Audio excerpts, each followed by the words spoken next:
Well, here at the office, I have some bad news and I have some good news.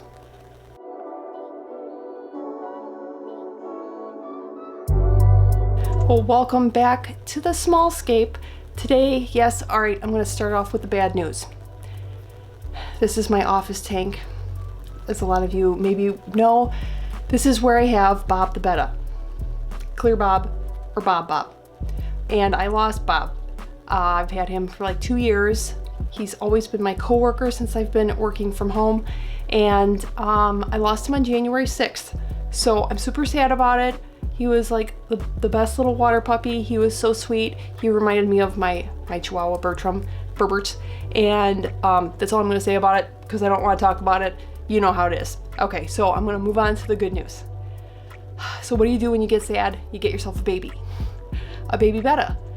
Yes, I got suckered. I walked by Petco, the baby Bettas, and there she was, little baby girl. She just didn't look like she was doing very well, kind of floating halfway in between the top and the bottom, just not doing anything.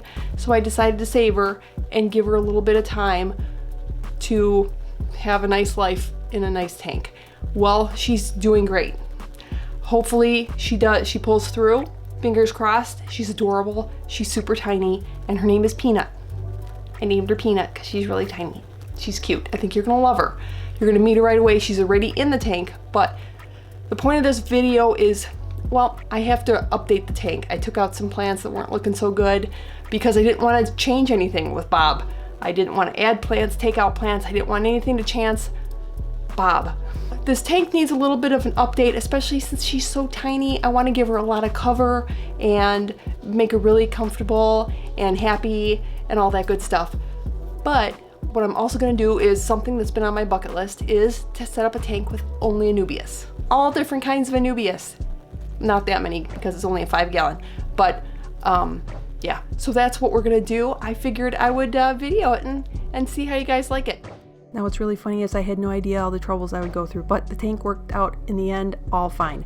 This is Anubias frazeri. I cut off 2 pieces from our kitchen column tank because I wanted to create kind of like a fan effect, because that is how these leaves are shaped naturally. So I put one off to the right, which actually turned out pretty well. It behaved.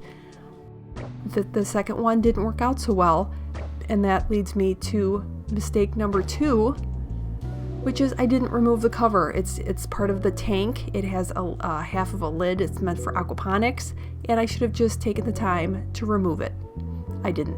So that was take number 2, take number 3, number 4, and number 5.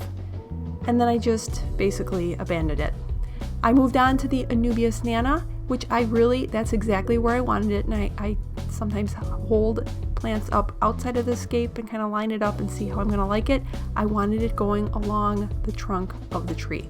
But as mistake number 3, when you're going to scape, be open to changes to your vision. That's what I call it, the vision that you see, because it may not work out quite so well.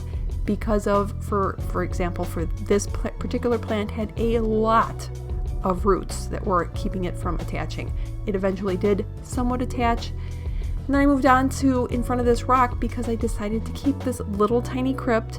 It has been growing in there for 2 years. It's kind of like my lucky crypt. It's always been really happy in there.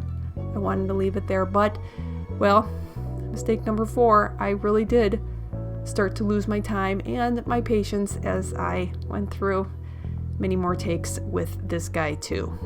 I decided to move him. Yeah, I didn't like him there either. But that's a lot of the issues that you have with aquascaping. I decided to remove my lucky crypt too. I just didn't like it there. It was bothering me. I really, really wanted to use some of my really tiny micro Anubias Nana Petite in there because, well, Peanut's a little baby. She's a baby girl, and I wanted her to have tiny, tiny, tiny Anubias. That eventually came out. As you can see, this is the next day, and it turned out a little bit different because I did finally walk away. Sometimes that's really what you have to do. You have to abandon ship, walk away, and get a fresh look the next day. That's what I did. You can see a few things have moved a little bit. I have the Nana now in the back, not what I had originally, the Augustifolia, which will get very tall, so I didn't want it along the back half where it has that lid. I wanted it up towards the front half where it will have room to grow up nice and tall. And I did put the tiny Anubias that's already attached on little rocks. I put them right in that center, the driftwood, because it'll have lots of room to kind of creep up that driftwood, and I think it'll look really cool.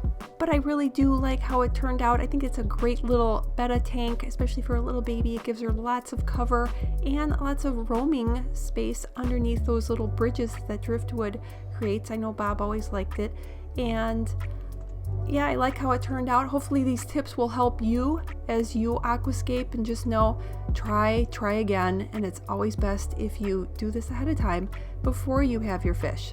Thanks so much for watching, and I will see you next time.